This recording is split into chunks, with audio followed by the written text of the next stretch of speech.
From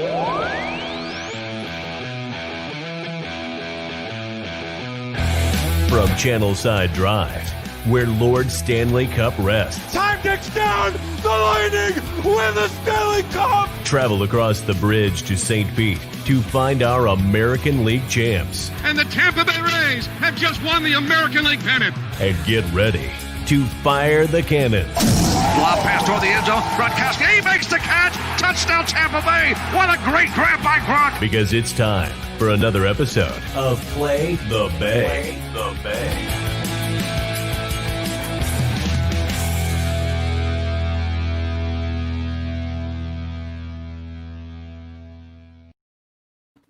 And welcome everybody to another episode of Play the Bay. Happy Sunday to everybody. I am one of your hosts, Evan. I'm here with Chip and Kaylee Chikoski, who is better now because she was sick a couple days ago. Is that correct? Yes, I was ill, so I'm getting better. I'm on the mend, as they say. Good. Trending upwards. Yes.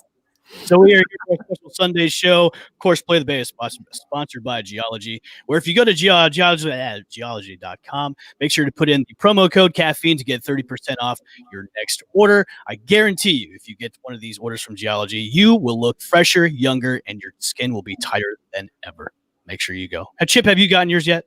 It is shipping. I got the tracking information, so it'll be here in a couple of days. So I'm excited to try it.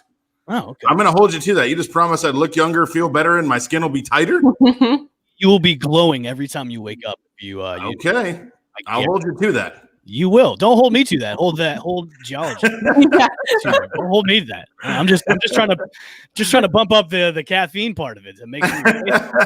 So, well, thanks to everybody for tuning in. Of course, this is Play the Bay. You can follow us on Twitter at Play the Bay TB and also at Facebook Play the Bay 2020. So we're gonna kick it off today. We've got the Bucs versus the Vikings today.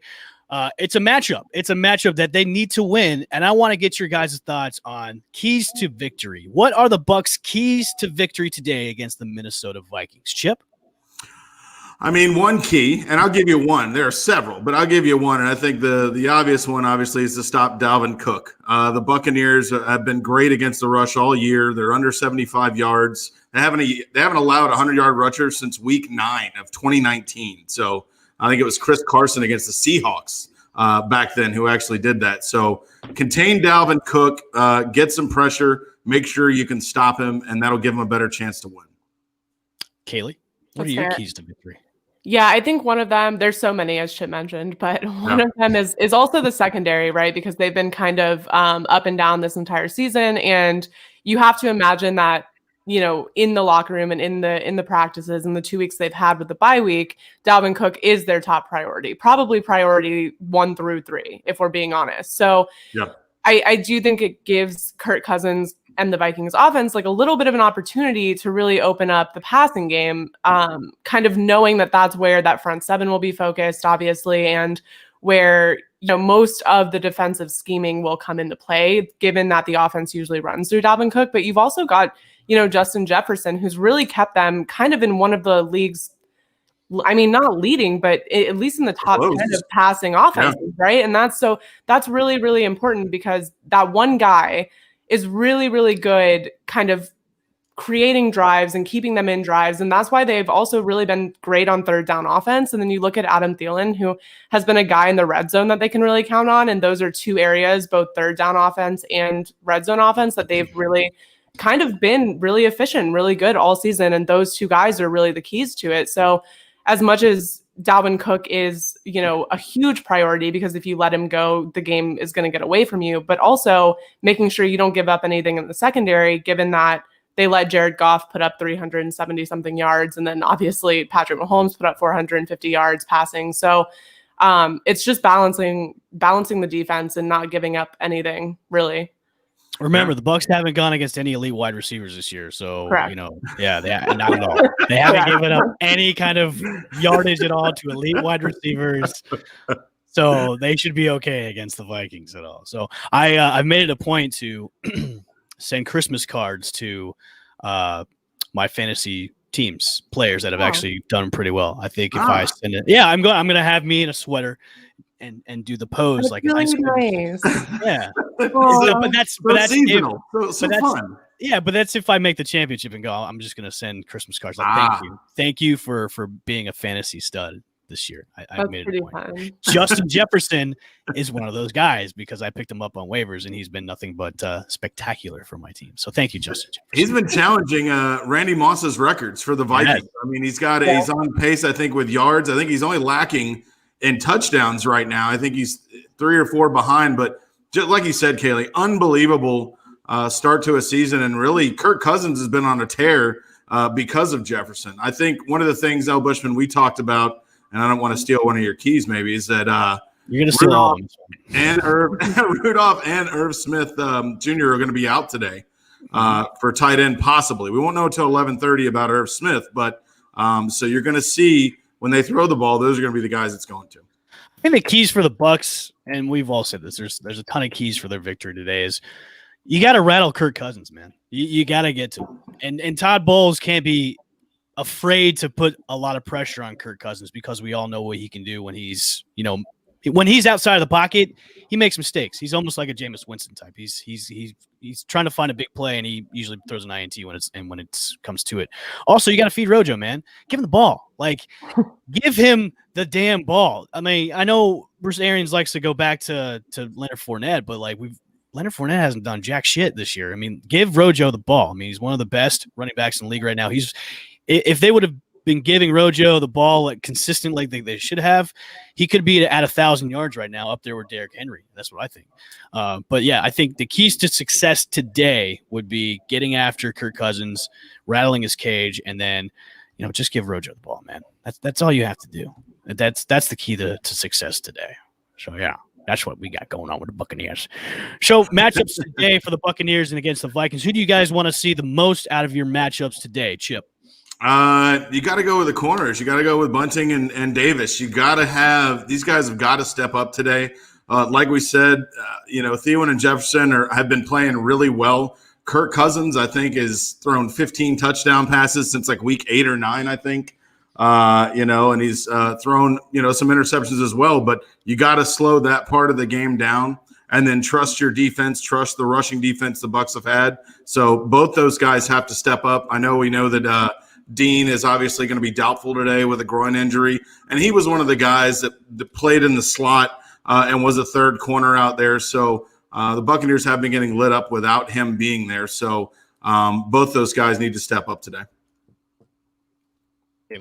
Yeah, I think, the Vikings obviously I believe Eric Kendricks will be out today. So that's a huge opportunity for obviously Ronald Jones, but also that offensive line to really keep kind of pressure at bay, but keep Ronald Jones really in this game early. And I think that's the key, is to see not only the scheming and the play calling really step up and put the ball in his hands a little bit more, but also to really take pressure off of Tom Brady, because as we know, he's kind of turn the ball over and turn the ball over against maybe even defenses that aren't necessarily great at getting pressure on the quarterback. So to be able to kind of take away that one key piece of that Vikings defense, you should see something open up for them a little bit earlier.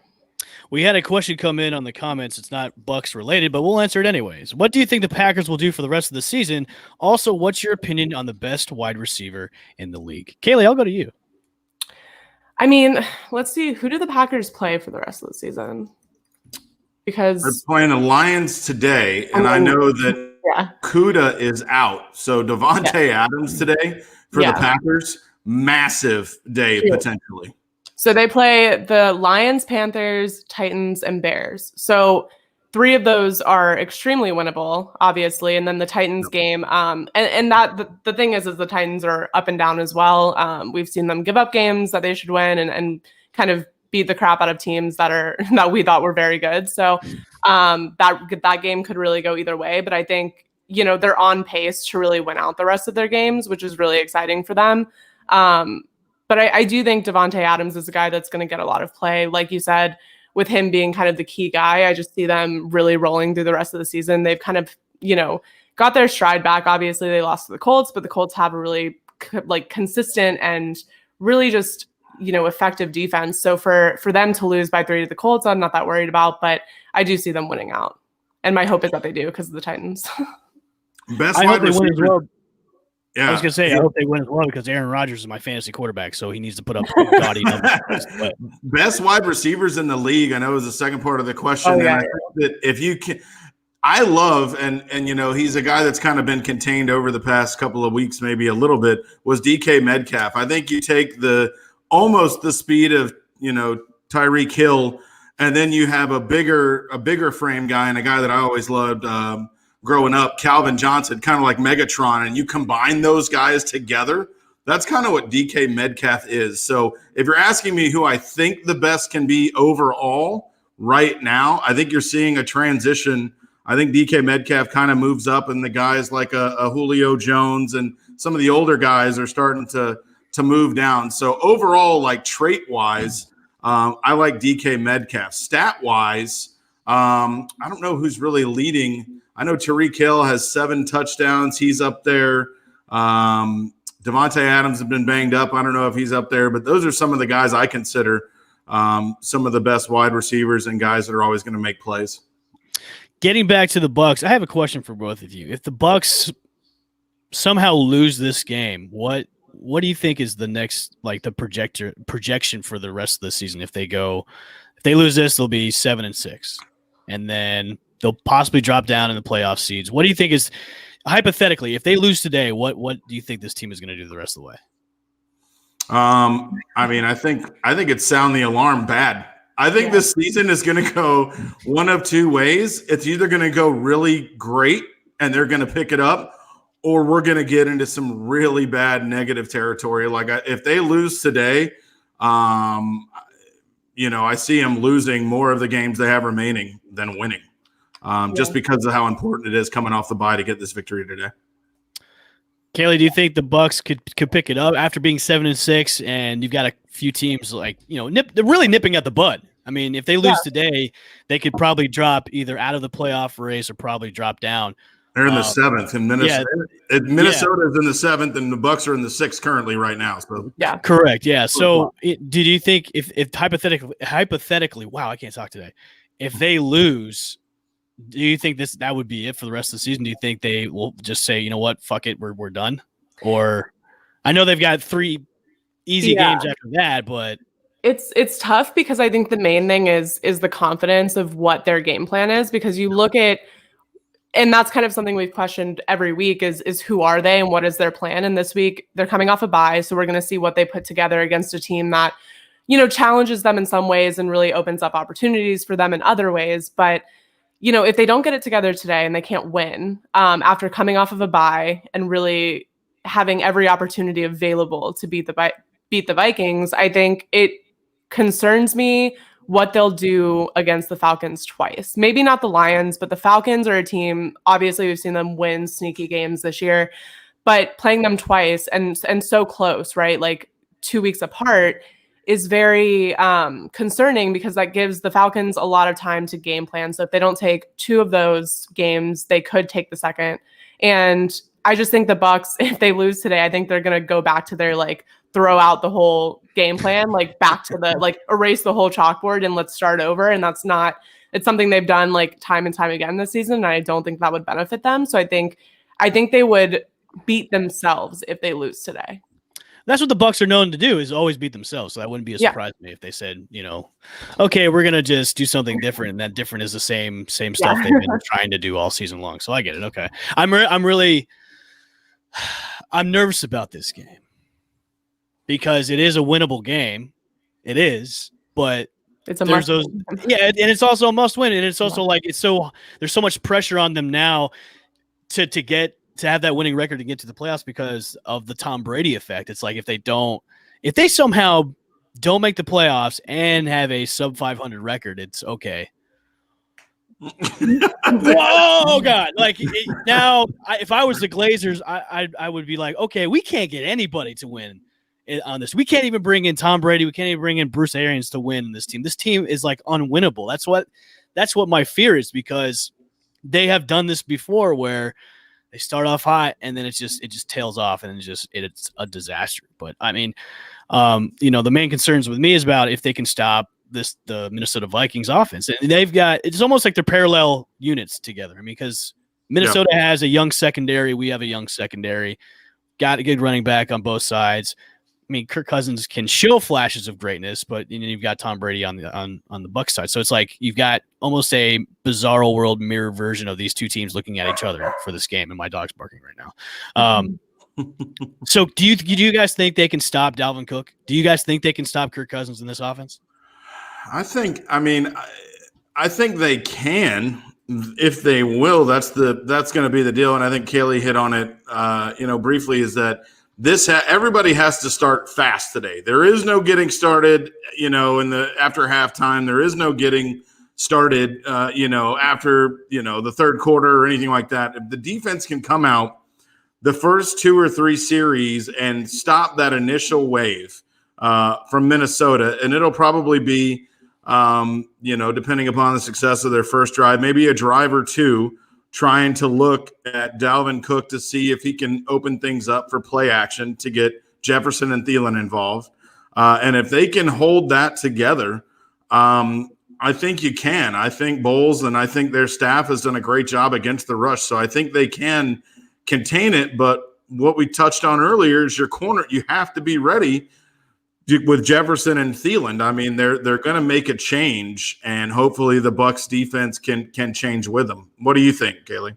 Yeah, I think it's interesting because we haven't seen Dalvin Cook really against the NFL's top rushing defenses, right? Like statistically, we haven't really seen them against the Saints, the Bucs yet, the Colts, the 49ers, like those teams that have done a really good job stopping the run this year. We haven't seen what Dalvin Cook can do or what they're able to game plan against those teams. So it'll be like completely new territory for the Vikings. But like you mentioned, whoever wins this game is going to get the run game started early. They're going to convert on third down, and they're going to be effective in the red zone. And really, the Vikings have been able to do all 3 of those things, right, in the past few weeks, which kind of puts a little bit of concern. But also the Bucs have held, they've only had 2 teams put up 100 or more rushing yards against them this season, right? And those are 2 teams that statistically are running pretty good rushing offenses, right? The Saints and the Giants. So, it's even though like holding them to 100 rushing yards is good, those 2 teams were able to kind of break that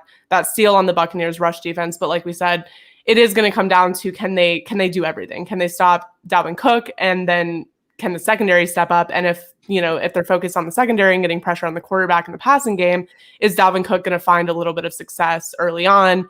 But I mean, the Vikings will be the best rushing offense the Buccaneers have faced so far statistically. So it'll be new territory for both. The Bucs are in a little bit better position as far as that matchup goes, but I do think Dalvin Cook is pretty much, one of the best in the league at this point. What you're saying is this game could be the game where Dalvin Cook goes off on a good running defense. Is that what you're trying to say? Yep. Yeah. Well, how fitting. Well, also, Madsen, for the backup for the Vikings, is out today. He had appendicitis last week and didn't play.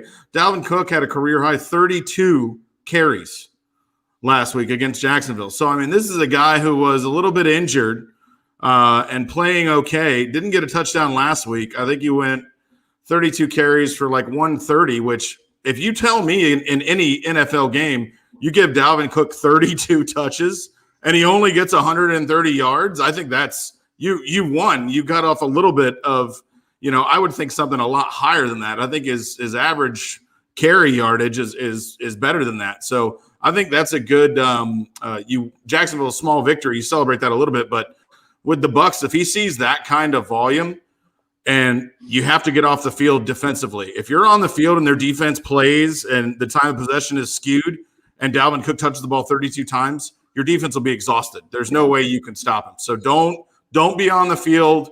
Get your defense off. Convert on your third downs. Hopefully shut them down and keep your defense fresh. That's how you can win. I hope it's not the game where he just goes off on a good running. And if he does, I'm going to blame you, Kaylee, and I don't like doing that. I will send you a text, and I'll be like, okay, that's fine. I hate you, and you're being replaced. No, I wouldn't do that. I'm just kidding. Oh, no joking. No, I'm just kidding. Chip, you got any inactives and actives for us today? Buddy, we got some good ones. I know we've touched on 2 already. Kendricks is going to be inactive. And one of the funny things from Minnesota, Hardy Nickerson Jr., the son of former Buccaneers middle linebacker Hardy Nickerson, will be playing today. He's been on the Minnesota practice squad, played all the way up to December 1st. I think he went back down to the practice squad and was elevated, obviously, this week. So we'll see him out there. I'm sure he'll have a proud pop watching his son, even though he is playing for the wrong team today. He'll be getting some reps. Also for Minnesota, we knew that Irv Smith, obviously junior tight end, is questionable, and I know that Kyle Rudolph is going to be out as well. For the Bucs, same ones we've been talking about. Jamel Dean, I think, is doubtful with a groin, and one of the questionables is Cameron Brate. We know he has an illness. It wasn't COVID related. Not really sure what the illness is, but we should catch his active status here in about the next 10 minutes, 90 minutes before game time. So is there a player you two want to see a lot of today, like on both sides, to go off? Like one guy for me, and I hope the Buccaneers go back to this game plan, is to give the ball to Scotty Miller. I know Antonio Brown was brought in to really kind of take over that slot role, but Scotty Miller beforehand was really doing well. And him and Tom Brady were having great chemistry together. Is there another guy you guys would like to see go off today, or really kind of the Bucs should focus on? Let's take out the obvious, Mike Evans and Chris Godwin. Is there another guy that should really step up to the plate today? I'm calling first touchdown for Antonio Brown today. Oh, wow. I just said not Antonio Brown, but okay. You said Scotty Miller, and you said Evans and Godwin. So, yeah, I think first touchdown for Antonio Brown today. Okay. I mean, we just named all the offensive players. I named everyone, but I would agree. I would agree with Scotty Miller. He's a guy that, when we were looking up at that DB wide receiver matchup, he's a guy that I looked at and said, like, it would be great if he could really kind of get in this game. We saw, like you mentioned, we saw him a little bit at the beginning of the season. Obviously, he's a special teams guy as well. But, it's not that I don't want Antonio Brown to be successful, but I do want Scotty Miller to be more successful. So that's what I'll say. There you go. Chip, I know we were talking before the game, before the show and everything, that there are a lot of teams in the hunt for the playoff spots. Are there some? Wow, I got a country accent. Are there some games today that are like the get it done games, like that they need to win or must win victory today? I mean, I picked one get it done game, and I mean it should be. We're going to say the Bucs. Obviously, they need to get it done today and win to stay in there. But I think the Seattle Seahawks and the New York Jets. The Jets are coming off a game where they hung with the best, and thought almost took down the Steelers. So I want to see the Seahawks get it done today. They're playing the Jets. Jamal Adams has a lot of revenge game in front of him. So yeah, see what the Seattle Seahawks, man. Let's see what happens. Kayla, what you got? I know the Jags are playing your favorite team. The Titans, I don't. So. Yeah, we're not gonna. I don't waste my breath on the Titans. I try not to. But the Colts and the Raiders are two teams that they play each other, and it's really a get it done game for both of them, because you look. The Raiders had some success early and then have really kind of slipped up in the past few weeks. The Colts are a team that, with the Titans leading that AFC South, the Colts really need to stay kind of tippy top to get in, right under them, or hope that the Titans slip up in the last few weeks of the season. But the Colts playoff chances right now, I mean, if they win this game, they're in the 80s, right? They're in the 80 percentile of getting into the playoffs. If they lose, they drop down below 50%. So that's concerning for them as a team that has really played, they've gone under the radar, but they really have, played good games this year. And their defense is obviously one of the best in the league. And then the Raiders playoff chances are about 70 right now if they win this game, and they drop to 26 if they lose. So for them, it's a little more on the line for the Raiders, but I think the Colts are just an overall better team. And I think if they want to stay in the hunt and they want to kind of come in the playoffs with the Titans leading that division right now, then they have to win this game. I would say my get it done game today would be for every team to get it done, because I'm in the fantasy playoffs and I need all my players to get it done today. Especially Aaron Rodgers. I need to get him. He needs to go off today against the Lions, which should be a great game for him. But every single game, needs to be getting done because if I need to move on to round 2 of the playoffs. I want to win some money and some Amen bread. to that. And forget what I just said. Washington beat the Steelers, not the Jets. Totally flipped those teams. So erase what I said previously. Okay. Thank you very much. I hate saying wrong things. I had to get that out. I know we didn't put this in our rundown before the show. And I'm going to do this every single show from now on. How much I have hatred for Stu Sternberg. Okay. This past week. Yeah. This past out of nowhere. week. Out of nowhere. I know it's a curveball. We're talking about the Bucs, but we got to talk Rays too. Stu the Stooge basically came out today and was basically, trashing the Rays players, the Rays fans, the Trop, pretty much the whole area about, with COVID going around, we could only probably get 10,000 fans in, but that's, we can't even get that much into the stadium already. So yeah, that's basically not verbatim what he said, but basically what he said. So I have started a hashtag, which is hashtag Stu Sucks. I will put it on our ticker right now, and this will be something that everybody should tweet out is Stu Sucks. There we go. Stu Sucks. So if you are a Tampa Bay Rays fan, you should definitely tweet that out to everybody you know. Stu Sucks. He should not be the owner of the Tampa Bay Rays. He should sell the team to somebody that's actually going to care, not going to have a split season with the Canadians, America's hat. Yes, I just said that. So I want – well, whatever she said. I thought she said the F word. I wanted your two thoughts on Stu. Like, when you make comments like that, you're now just pushing away the fan base even more when you make comments about, we can't even get 10,000 people in the stands. He also said about his players that we don't have the type caliber players that could start on a major league roster as of right now. Like, he actually said these comments like, I've got players, but they probably wouldn't start on another team's starting roster right now. Like, your team just went to the World Series and you're already like bashing them. Like, it doesn't make sense to me how out of touch this guy is, not only with the area, but the fans and now his players. Should he just sell the team? I know he's not going to, but do you just think he should just contact somebody else and just sell the team already? I mean, we all want that to happen. That's not going to happen.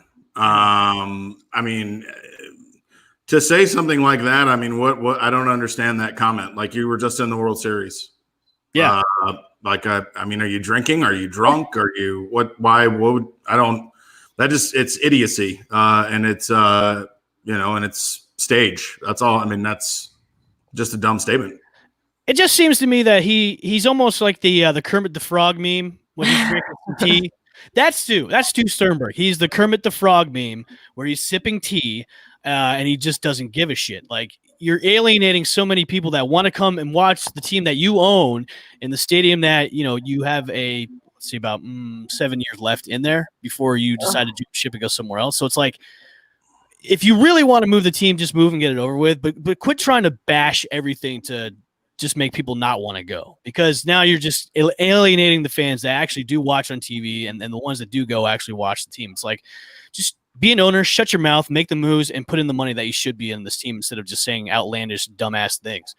So I don't know, man. It's frustrating to me as a Rays fan. I mean, I know you two are not passionate because, Chip, you're a Braves fan mostly, and Kaylee, do you even like baseball?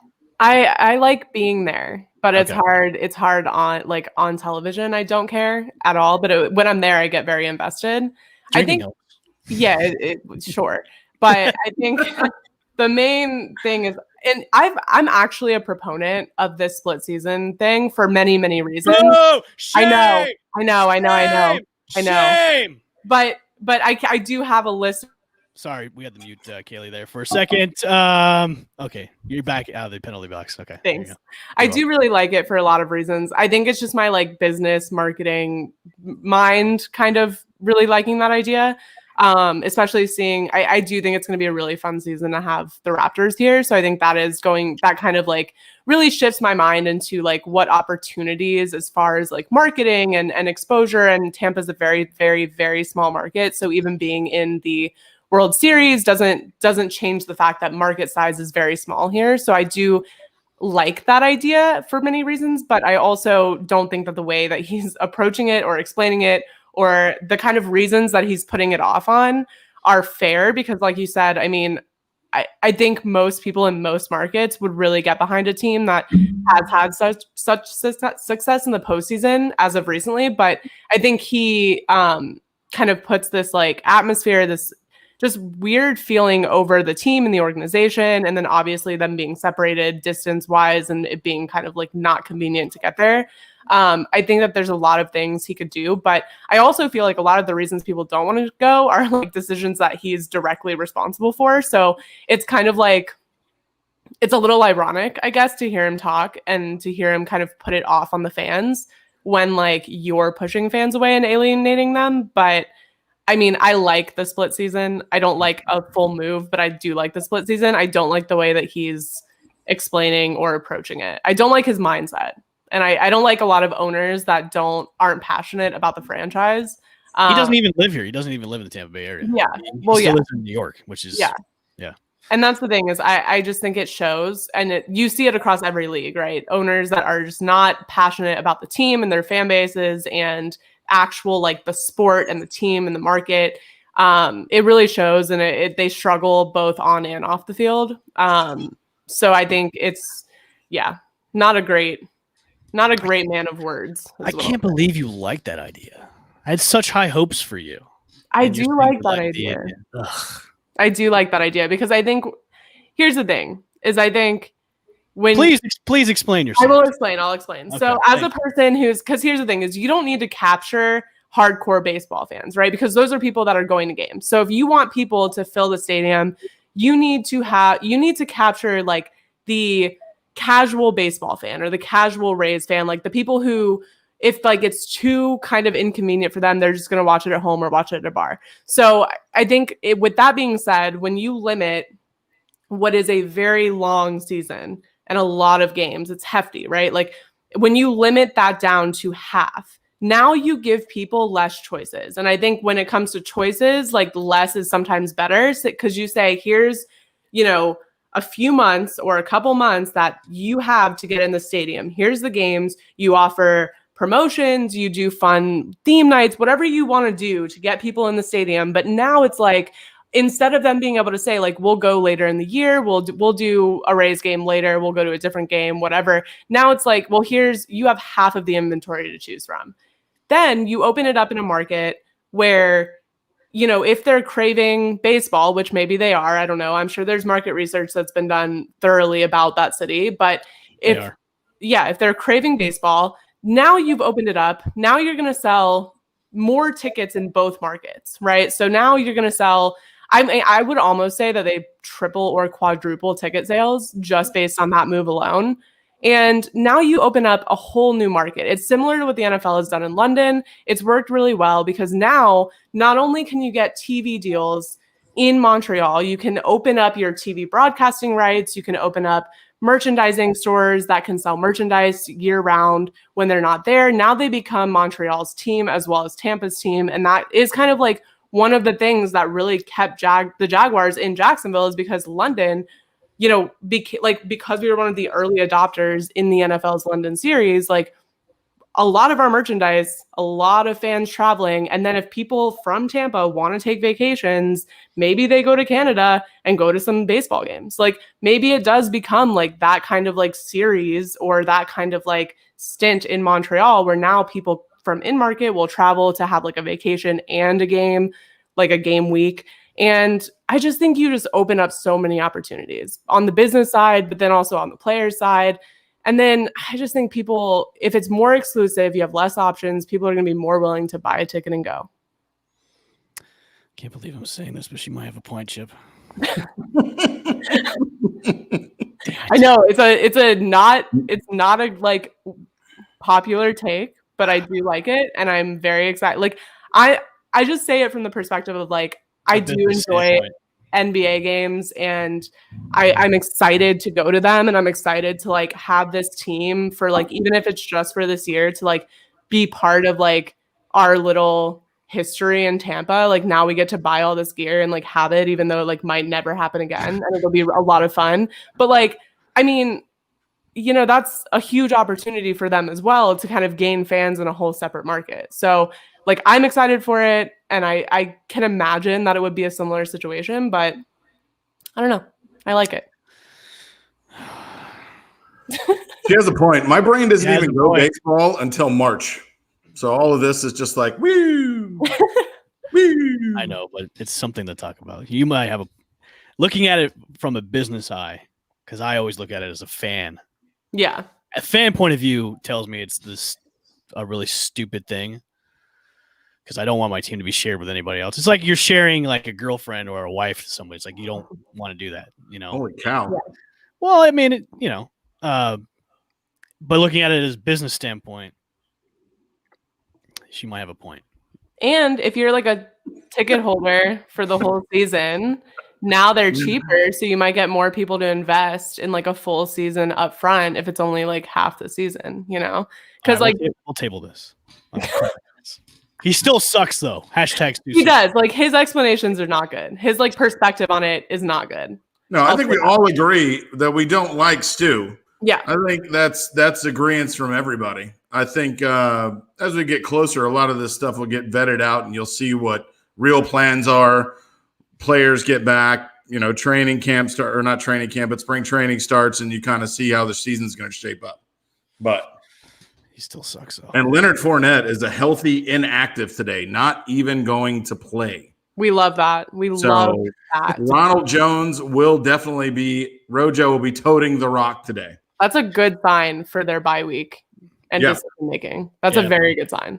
I think that was one of the things I wanted to bring up is, do you think they fixed everything? Like, going into this, I mean, we'll find out today, obviously, but if he's going to be inactive and they're saying, okay, we're going to give RoJo, are they going to give RoJo more than 20 touches today?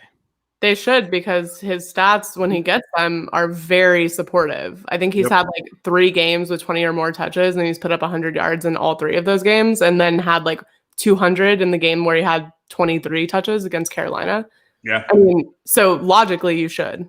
Okay. I like that. All of it makes sense. I didn't get an update yet on Cameron Brate, but I think he's trending towards playing. So he's kind of been a ghost this season. He's had a couple of games where he's been there, but past couple of games he's been targeted a handful of times and played a little bit. But I mean, we'll see. Obviously, Gronk is another guy. Obviously, you might look for some action today with a high scoring game. So we'll have to see. Although looking at Gronk's, looking at some of the player props today, he's only 35.5 yards today. Over under. Do you think Rob Gronkowski goes over under? I go under. 35.5. Under. Receiving yards. Under. Yeah. I gotcha. Under. You guys want to do rapid fire of our picks for the rest of the games? Ooh, yeah. Let's go rapid fire. Rapid fire. All right. Texans, Bears. I got Texans. Bears. Texans. Cowboys, Bengals. I got Cowboys. Cowboys. Chiefs, Dolphins. I got Chiefs. Chiefs. Cardinals, Giants. I got Cardinals. Giants. Whoa. Okay. All right. Broncos, Panthers. I got Panthers. Oh, God, awful game. Panthers. Yes, maybe. This is a hard one. But yeah, I think I said Broncos. I think I picked the Broncos. Okay, yeah, so everything I say here is not credible. I'll change it another 12 times. Titans, Jags. Kaylee, I already know where you're going with this. It's really great for me too, because I only have to lose one game this week by sticking to my philosophy. So I'll pick the Jags, and it'll only be one game missed for me. Okay. Chip? Yeah, and I'm not taking the Jags because every time I take them, I just get crushed. So Daniel Jones is active today for the Giants. Is active today. Okay. Colts, Raiders. Man, I want to say Raiders here, but I'm going to say Colts. I got Colts. Jets, Seahawks. Well, that's an obvious pick. Seahawks. Yeah. Mm-hmm. Packers, Lions. I got Pack. Saints, Eagles. I got the Saints. Saints. Falcons, Chargers. Chargers. I've got Falcons. I have the Chargers. Oh, yep. Okay. Well, fuck you guys. Washington's 49ers. It's another gross game. 49ers, I guess. I got Washington in this one. Yeah. You got Washington on this one? Yeah, you got Washington or 49ers? Washington. Okay. All right, and the Monday night matchup, Steelers-Bills, a good matchup. Oh, Bills. Love me Josh Allen, dude. Take me home. Steelers. I might change my pick on this, but right now I have the Steelers. And then the Ravens-Browns game. I've got the Brownies in this one. Brownies. Browns. Okay, good point. All right. Anything else before we get on out of here, you two? Negative. Kimosabi. Bucks need to win today to keep the magic going. Yep. Ditto. Yep. Bucks need to put up or shut up, or it's curtains for their season. But yeah, I think it's going to be a nice, exciting game. Probably a shootout between these two teams. I got weak secondary. So, all right. Well, for myself, Chip, and Kaylee, thanks for tuning in to another episode of Play the Bay. Of course, you can follow us on Twitter at PlayTheBayTB and also at Facebook at PlayTheBay2020. Make sure to go to Geology and put in your promo code at Caffeine for you get 30% off your next skincare order. We will be back on Tuesday to give you a recap of the Bucks-Vikings victory. We also have a couple of special guests going on this week, so make sure you tune in. Ooh, I like that. Woo. That was good. That was nice. Woo. For all of us here at Play the Bay, which you can stream us on Spotify, iTunes, and Believe Podcast Network, we are